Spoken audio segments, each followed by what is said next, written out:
在一片杂草丛生的树林里面，一只孤苦伶仃的奶牛猫正一个劲地东张西望。此刻的它仿佛迷失在了一望无际的草原当中，不知道接下来的路该如何的走下去。一个人暗自忧伤地站立在草丛中央，不知所措。恰巧这一幕被路过的一位摄影师用长焦镜头给抓拍了下来。从这只流浪猫流露出来的面部表情，我们可以断定它是一只刚刚被主人抛弃没有多久的流浪猫。站立了许久过后，这只流浪猫径直朝着对面走去。从这只流浪猫先前流露出来的心声，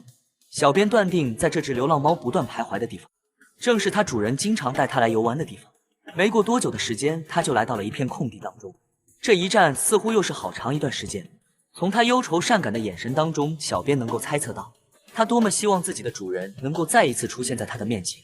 手牵手的把它带离这个令它暗自忧伤的地方。不过，小编很遗憾的告诉他，它的主人在把它遗弃以后，就永远都不会再回来把它带离这个令它伤心的地方，实在是让人痛心疾首。此时的奶牛猫还是想抱着一线的希望，不断站立在草丛中央，认真地梳理起了自己的毛发来。